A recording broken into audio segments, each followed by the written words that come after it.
Hey friends, how are we? Well, it's a lovely morning. We can hear the birds chirping, and I just want to talk about nature and God. If you remember, I'm talking a spiritual talk, which means we include everything that has to do with spirits, reincarnation, and anything in between. And what I want to discuss today is nature. What is nature? For some reason, humans think that we're above nature and that everything else is something we're just looking at that's happening. But what if we were part of nature? What if we could flow with nature? Wouldn't that look different instead of us thinking that we're in control of something? And this is the thing that I have come to see, that the more I teach, the less I understand. And the less I understand, I have more of a knowingness that everything is one.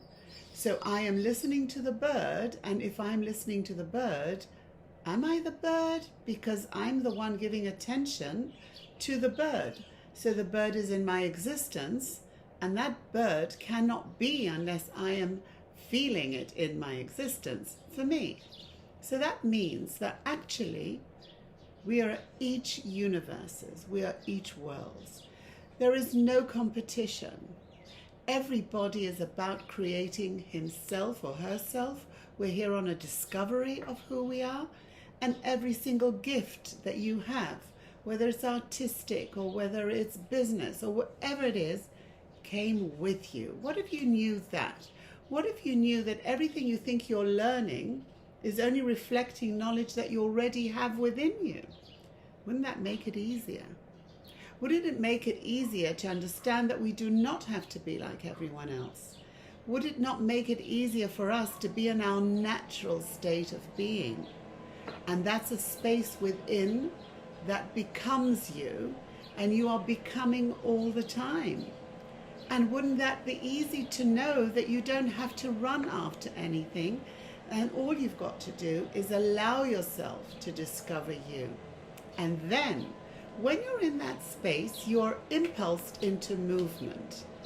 When you move, you are discovering now another realm.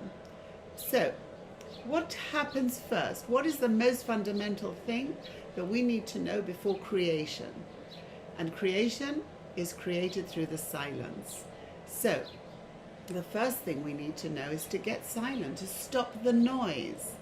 The noise hinders us. It keeps pulling us back to the past. So I want you to do a little exercise. I want you to look around, and everything that you see has already been manifested. That means that everything that we're looking at is already a past manifestation. And if we want to manifest something new, we cannot look at the old. We cannot use the old.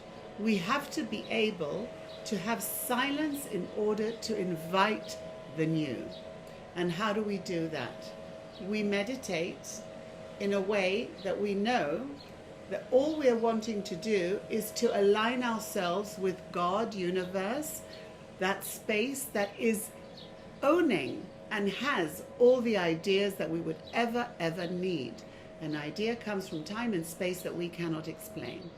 It does not come from us. We don't do anything. We receive an idea. Now, if we get excited with that idea and we act on it, there it is. And if you stay in that lane, doubtless, you have no doubts at all. You do not go into the mind, ego. You do not listen to other people's opinions. You stay in that lane and you keep moving, and you'll get another thought and another idea, and in no time you have your manifestation. And it could be quicker than anything, than the faster than the speed of light. I like to use that. The other day I was thinking, I'd really like to have a new couch. I want it to be yellow.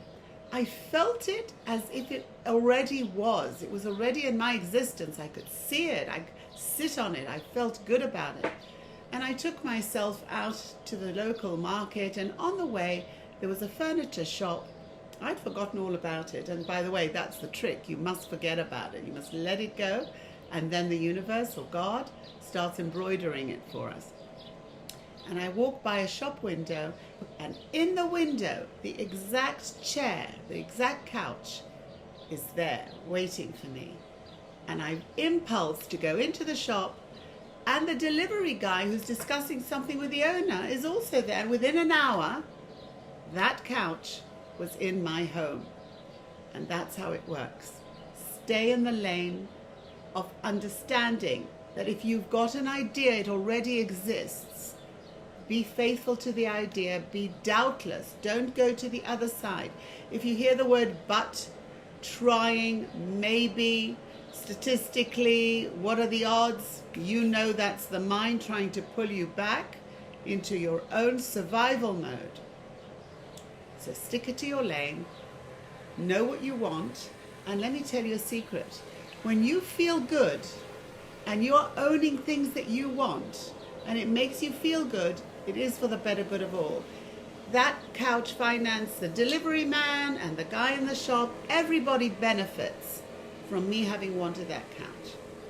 So I hope the noise outside isn't taking away from what I'm saying. And I hope we have a good manifesting day and stay in our lane. Lots of love till next time.